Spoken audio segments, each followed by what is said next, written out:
Hello दोस्तों, इस video में आप सभी का स्वागत है। तो आइए आज हम बात करेंगे कक्षा 10 भौतिक विज्ञान अध्याय 1 प्रकाश का प्रवर्तन, जो कि इस चैप्टर से यूपी बोर्ड एग्जाम में 5 अंक के क्वेश्चन या 3 अंक के क्वेश्चन जरूर पूछे जाते हैं। तो आइए बात करते हैं प्रकाश क्या होती है। प्रकाश, सबसे पहले हम प्रकाश को समझते हैं। प्रकाश को पढ़ के समझते हैं कि प्रकाश क्या है। प्रकाश को हम देख नहीं सकते, इसका मतलब समझ रहे हैं ना। प्रकाश को हम देख नहीं सकते लेकिन इसका अनुभव कर सकते हैं। अनुभव का मतलब महसूस, मतलब हम महसूस कर सकते हैं कि ये प्रकाश है। यानी कि कह रहा है कि प्रकाश को हम देख नहीं सकते लेकिन इसका अनुभव कर सकते हैं, यानी महसूस कर सकते हैं। अतः हम कह सकते हैं, इसके अनुसार हम कह सकते हैं, किसके अनुसार? अनुभव के अनुसार। अनुभव के अनुसार हम कह सकते हैं कि प्रकाश वह भौतिक साधन अथवा कारण है जिसके द्वारा हम वस्तुओं को, यानी क्या कह रहा है, वस्तुओं को देख सकते हैं। यानी क्या कह रहा है कि प्रकाश वह भौतिक साधन अथवा कारण है जिसके द्वारा हम, या जिसके जरिए यानी कि जिसके द्वारा से हम वस्तुओं को देख सकते हैं। ये हमारा क्या कहलाएगा? प्रकाश। अर्थात दूसरे शब्दों में हम कह सकते हैं प्रकाश एक प्रकार की क्या है? ऊर्जा है। प्रकाश एक प्रकार की ऊर्जा है। प्रकाश एक प्रकार की ऊर्जा है जो हमारे दृष्टि ज्ञान को जागृत करता है। समझ में आ चुका होगा आप सभी को ये टॉपिक।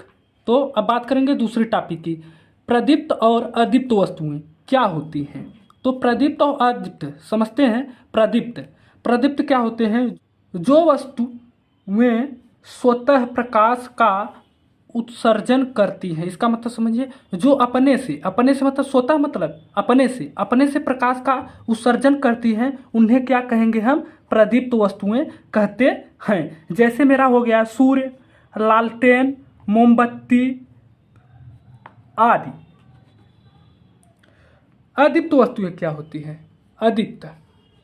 अदीप्त को समझते हैं, जो वस्तुएं, क्या कह रहा है? जो वस्तुएं स्वतः प्रकाश का उत्सर्जन नहीं करती हैं। जस्ट इसी का अपोजिट, प्रदीप्त का अपोजिट अदीप्त होता है। क्या कह रहा है? जो वस्तुएं स्वतः प्रकाश का उत्सर्जन नहीं करती हैं बल्कि प्रदीप्त वस्तुओं के प्रकाश के आपतित होने पर दिखाई देती है। मतलब आपतित मतलब प्रदीप्त वस्तुएं जो होती हैं, इनका प्रकाश अदीप्त वस्तुओं पे जब पड़ती हैं तो क्या होती है? प्रकाश चमकने, मतलब वस्तु चमकता है तो अदीप्त वस्तुएं हमें दिखाई देने लगती हैं। वही कह रहा है कि प्रकाश के आपतित होने पर, कि कौन से प्रकाश? प्रदीप्त वस्तुओं के प्रकाश आपतित होने पर दिखाई देती हैं, अदीप्त वस्तुएं कहलाती हैं। जैसे हमारा मेज हो गया, कुर्सी हो गया, मकान हो गया, ये सभी क्या है? हमारे अदीप्त वस्तुएं हैं। तो आइए तीसरे टॉपिक की बात करते हैं हम कि प्रकाशिक माध्यम क्या है। प्रकाशिक माध्यम की बात करते हैं। प्रकाश जिस पदार्थ से होकर गमन करता है उसे प्रकाशिक माध्यम कहते हैं। माध्यम मतलब क्या बोलते हैं कि हम किसके माध्यम से चलते हैं, किसके माध्यम से, वही माध्यम मतलब क्या होता है? जिसके जरिए वो मतलब चल रहा हो। प्रकाश जिस पदार्थ से, यानी यही कह रहा है कि पदार्थ, देखिए प्रकाशिक माध्यम क्या है? प्रकाश जिस पदार्थ से होकर गमन करता है, यानी कि जिस पदार्थ से होकर, पदार्थ मतलब वस्तुएं से होकर गमन करता है, उसे कहते हैं हम क्या? प्रकाशिक माध्यम कहते हैं। उसे प्रकाशिक माध्यम कहते हैं। अब देखिए तो इसका ये फिर कह रहा है कि इसको 3 भागों में बांटा गया है। इसको मतलब प्रकाश माध्यम को 3 भागों में बांटा गया है। इसका पहला भाग क्या होगा? पारदर्शक। पारदर्शक का मतलब समझिए कि पारदर्शक क्या है। कह रहा है जिस माध्यम से होकर प्रकाश का अधिकांश भाग, मतलब अधिक से अधिक भाग आर पार निकल जाता है, उसे पारदर्शक कहते हैं। पारदर्शक मतलब प्रकाश की किरणें इस पार से उस पार दिख जाए। जैसे यहाँ पे आपको दिखाएं, जैसे आपका क्या है, कोई दर्शक है या पारदर्शक, यही है पारदर्शक। जब हम यहाँ प्रकाश डालेंगे, जैसे यहाँ पे प्रकाश डालें, यहाँ पे मतलब आउटर वाले पे क्या हो जाए? आउटर वाले पे सभी प्रकाश की किरणें मिल जाती हैं। वही कह रहे हैं हम कि यही इसमें समझाया जा रहा है, जिस माध्यम से होकर प्रकाश का अधिकांश भाग आर पार निकल जाता है उसे पारदर्शक कहते हैं। जैसे आपका क्या होगा, वायु होगा मतलब वातावरण, कांच हो गया, जल हो गया आदि, ये सभी क्या है आपके पारदर्शक हैं। इसी प्रकार से दूसरे की बात करेंगे कि पारभाषक। पारभाषक क्या होता है, जिस माध्यम से होकर प्रकाश का केवल आंशिक भाग ही, आंशिक मतलब कम से कम भाग, यानी कम से कम भाग, यानी यही कह रहा है, आंशिक मतलब छोटा, कह रहा है जिस माध्यम से होकर प्रकाश का केवल आंशिक भाग ही आर पार गमन करता है उसे पारभाषक कहते हैं। इसका मतलब समझे, आंशिक का मतलब यहाँ समझिए, आंशिक का मतलब कह रहा है कि मतलब प्रकाश जब डालते हैं, जैसे यहाँ से प्रकाश हम डाल रहे हैं, इसका कुछ ही भाग आउटर वाले, यानी कि जब पारभाषक पे आए तो पारभाषक में आता है तो उसके मतलब कुछ ही किरणें जो हैं आर पार होती हैं। वही कह रहा है कि इसके कुछ किरण आर पार हो जाए उसी को हम क्या कहेंगे, पारभाषक कहते हैं। जैसे मेरा हो गया घिसा हुआ कांच, गंदा जल आदि। अब हम बात करेंगे तीसरे की। तीसरा मेरा क्या है, अपारदर्शक। अपारदर्शक नाम से ही पता चल जा रहा है कि अपारदर्शक मतलब एक भी किरण उस पार न जाए, यही बता रहा है। जैसे पारदर्शक मेरा था, पारदर्शक में सभी किरणें क्या हो जा रही थी, निकल जा रही थी, और अपारदर्शक में एक भी किरण वो निकलेंगी नहीं। इसी प्रकार देखिए, पढ़िए क्या कह रहा है, जिस पदार्थ से, कि क्या कह रहा है, अपारदर्शक क्या होता है, जिस पदार्थ से होकर प्रकाश आर पार नहीं जा सकता है। समझ पाए ना, कह रहा है प्रकाश आर पार नहीं जा सकता है उसे कहते हैं क्या, अपारदर्शक कहते हैं। जैसे में समझ लीजिए, जैसे में क्या होगा, इसका मतलब समझ गए ना कि जिस पदार्थ से क्या प्रकाश को गुजारा जाता है उससे एक भी किरण आर पार नहीं होती है, वही क्या हो जाएगा, मेरा अपारदर्शक हो जाएगा। जैसे में मेरा हो गया दीवार हो गया, कुर्सी पे यदि प्रकाश डालेंगे तो नहीं होगा। इसी प्रकार मेज हो गया मेरा आदि। आइए अब हम अगले टॉपिक की बात करते हैं, प्रकाश का प्रवर्तन क्या होता है। सबसे पहले हम प्रकाश की प्रवर्तन को समझते हैं। देखिए ये डायग्राम है मेरा। अब डायग्राम को हम समझते हैं। एक मेरा क्या है, समतल दर्पण है, ये मेरा समतल दर्पण, ठीक। अब इसमें देखिए एक किरण ऐसे आ रही है, ये आपतित किरण है, ये जो किरण है ये आपतित किरण है, और जो यहाँ समतल से टकरा कर क्या हो जा रही, परावर्तित हो जा रही हैं, एक परावर्तित किरण कहलाएंगी। अब देखिए यहाँ के अभिलंब के बीच और आपतन कोण के बीच जो एंगल बन रहा है वो मेरा क्या होगा, आई, यानी आपतन कोण और अभिलंब और परावर्तन किरण के मध्य जो कोण बनेगा वो मेरा परावर्तन कोण होगा, और ये मेरा आपतित किरण है, ये परावर्तित किरण है। सोच पाए ना, तो यही आप समझिए प्रकाश का प्रवर्तन क्या होता है। जब प्रकाश एक माध्यम से चलकर, यही एक माध्यम मतलब अभी आपको बताया ये माध्यम हो गया, जैसे ये मेरा माध्यम 1 हो गया और ये मेरा माध्यम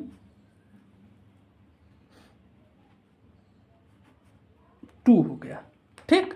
यही कह रहा है कि माध्यम, जब प्रकाश एक माध्यम से चलकर दूसरे माध्यम में, देखिए दूसरे माध्यम में आ गए, दूसरे माध्यम के तल से टकरा कर, यही इसका तल है, इसके तल से टकरा की बात करें कि जब क्या कर रहा है, जब प्रकाश एक माध्यम से, देखिए एक माध्यम से आई है, एक माध्यम से आ रही है और दूसरे माध्यम के तल से टकरा कर और प्रकाश का संपूर्ण भाग, यानी इसका पूरा प्रकाश की किरणें जो है इससे समतल से टकराकर, समतल दर्पण से टकराकर फिर क्या हो जाए, परावर्तित हो जाए, उसी को क्या कहेंगे हम, परावर्तन कहेंगे, प्रकाश का परावर्तन कहेंगे। तो समझते हैं क्या है, जब प्रकाश एक माध्यम से चलकर दूसरे माध्यम के तल से टकराता है और टकराकर प्रकाश का संपूर्ण मतलब पूरा भाग प्रथम माध्यम में पुनः, यानी कि देखिए यहाँ से आई, समतल से टकराई, फिर इसके बाद में पुनः उसी माध्यम में वापस चली गई। तो इसी को क्या कह रहे हैं, पुनः उसी माध्यम में वापस आ जाता है, तो इस क्रिया को प्रकाश का परावर्तन कहते हैं। समझ पाए आप सभी। तो ये पूरा डायग्राम यही बना लीजिएगा, एग्जाम में बहुत जरूरी है, ये डायग्राम जरूर बना लीजिएगा आप एग्जाम में। फिर देखते हैं अगले टॉपिक की बात करते हैं, प्रकाश के परावर्तन के नियम। प्रकाश के परावर्तन के नियम, प्रकाश के परावर्तन के निम्नलिखित 2 नियम हैं। ठीक है, पहला नियम क्या है आपको दिखाना चाहेंगे। पहला नियम मेरा यही है कि आपतित किरण, परावर्तित किरण, क्या चीज़, देखिए ये आपतित किरण है और ये परावर्तित किरण है। ये कह रहा है कि परावर्तित किरण और आपतित किरण तथा आपतन बिंदु, ये देखिए मेरा आपतन बिंदु इसी को कहेंगे कि ये आपतन बिंदु है, जहाँ पे आ रही है और जहाँ से जा रही है। तो यही देखिए ये मेरा आपतन बिंदु हो गया। आपतन बिंदु पर खींचा गया अभिलंब, देखिए ये मेरा अभिलंब खींचा गया है, यही कह रहा है। ये मेरा देखिए आप सभी दिखाई नहीं दे रहा होगा, ये देखिए ये मेरा अभिलंब है, यही इसी की बात कर रही है, ये अभिलंब की।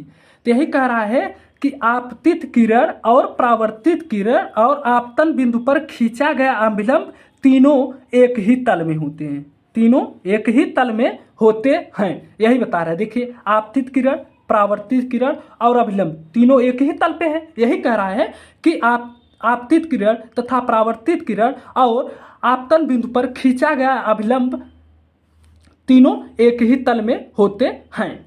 अब दूसरे नियम की बात करते हैं, आपतन कोण और परावर्तन कोण दोनों आपस में बराबर होते हैं, यानी कोण I बराबर कोण R। ये कैसे होगा, देखिए ये आपतन कोण मेरा यही है, ये आपतन कोण की I की बात कर रहा है और परावर्तन कोण की बात कर रहा है। तो देखिए ये मेरा आपतन कोण और परावर्तन कोण दोनों बराबर होंगे, ये दोनों बराबर होंगे, तो यही बताया जा रहा है यहाँ पे। अब तीसरे टॉपिक की बात करेंगे। तीसरा टॉपिक मेरा क्या है, प्रकाश के लक्षण। प्रकाश के लक्षण क्या होंगे, तो पहला लक्षण ये होगा, प्रकाश विद्युत चुंबकीय तरंगों के रूप में चलता है। ठीक है, क्या कह रहा है, प्रकाश विद्युत चुंबकीय तरंगों के रूप में चलता है। दूसरा क्या होगा, निर्वात में प्रकाश की चाल 3 × 10⁸ मीटर पर सेकंड होता है। ये हमेशा याद रखना, एग्जाम में पूछे जाते हैं प्रकाश की चाल क्या होती है, तो आपको बताना है 3 × 10⁸ मीटर पर सेकंड होता है। ये हमेशा याद रख लेना, इसको नोट कर लेना, एग्जाम में अक्सर पूछे जाते हैं। तीसरा क्या है, प्रकाश सरल रेखा में गति करता है। देखिए प्रकाश हमेशा सीधी लाइन में यानी सीधी रेखा में क्या होती है, गति करती है। प्रकाश कभी ऐसे ऐसे नहीं चलती, प्रकाश सीधे चलती है। तो वही यहाँ बताया जा रहा है, प्रकाश सरल रेखा में गति करती है। चौथा क्या है, दृश्य प्रकाश का तरंगदैर्घ्य 3900 यानी कि 3900 एंगस्ट्रॉम से लेकर 7800 एंगस्ट्रॉम यानी 7800 एंगस्ट्रॉम तक होती है। पांचवा क्या है, प्रकाश की कोई निश्चित दिशा नहीं होती है। देखिए प्रकाश की कैसे कोई निश्चित दिशा नहीं होती, मैं आपको दिखाना चाहूँगा। यहाँ पे यही कह रहा है, प्रकाश की कोई निश्चित दिशा नहीं होती। जैसे मैंने यहाँ से प्रकाश जलाया, देखिए कई दिशाओं में जा रही है प्रकाश। तो यही बता रहा है कि प्रकाश की कोई निश्चित दिशा नहीं होती है। अब बात करेंगे प्रकाश की किरण। प्रकाश की किरण क्या होती है, एक बिंदु से दूसरे बिंदु तक प्रकाश जिस ऋजुरेखी मार्ग से होकर जाता है उसे प्रकाश की किरण कहते हैं। इसका मतलब देखिए यहाँ पे हम डायग्राम समझाए हैं। एक बिंदु ये है मेरा, ए बिंदु से चला है और बी बिंदु तक चला है, यानी कह रहा है एक बिंदु से दूसरे बिंदु। देखिए एक बिंदु यहाँ है, एक बिंदु यहाँ है। एक बिंदु से दूसरे बिंदु तक प्रकाश जिस ऋजुरेखी मार्ग पर, ऋजुरेखी मार्ग से होकर जाता है उसे प्रकाश की किरण कहते हैं। यही ये मेरा क्या है, प्रकाश की किरण है। ये मुख्यतः 3 प्रकार के होते हैं। पहला होता है अभिसारी, दूसरा अपसारी, तीसरा समांतर। देखिए अब क्या कह रहा है, अनंत बिंदु से आने वाली प्रकाश किरणें, यही हम आपको समझा देते हैं। अभिसारी क्या है, अभिसारी होगा, अभिसारी क्या होता है मैं दिखा रहा हूँ। अनंत बिंदु से, यानी ये देखिए मेरा क्या है, ये अनंत बिंदु, इनफाइनाइट बिंदु है। अनंत बिंदु से आने वाली प्रकाश किरणें एक बिंदु पर, एक बिंदु जैसे यहाँ पे ए बिंदु है, एक बिंदु पे मिलती हैं तो उसे क्या कहेंगे आप, अभिसारी बिंदु या अभिसारी प्रकाश किरण कहेंगे। तो इसी प्रकार अपसारी की बात करते हैं। अपसारी क्या होता है कि एक बिंदु से प्रकाश किरण निकल रही हैं और अनंत बिंदुओं पर जाती हैं या अनंत बिंदुओं पे बिखर जाती हैं, अनंत बिंदुओं में बिखर जाती हैं तो उसे अपसारी कहेंगे। यानी कि एक बिंदु से प्रकाश चलाया गया तो अनंत बिंदुओं में विखंडित हो गई, उसे क्या कहेंगे? अपसारिक कहेंगे। समांतर क्या हो गया कि समांतर क्या होगा कि प्रकाश एक बिंदु से चली दूसरे बिंदु के समांतर हो। जैसे यहाँ से प्रकाश डाल रहे हैं, इसके समांतर, इसके समांतर, इसके समांतर, यानी कि प्रकाश की क्या हो, प्रकाश किरण समांतर हो, ये रेखीय मार्ग में और एक दूसरे के समांतर हो, उसे क्या कहेंगे? समांतर प्रकाश की किरण कहेंगे। Thank you. वीडियो अच्छा लगे तो लाइक करें, चैनल पे नए हो तो सब्सक्राइब जरूर करें।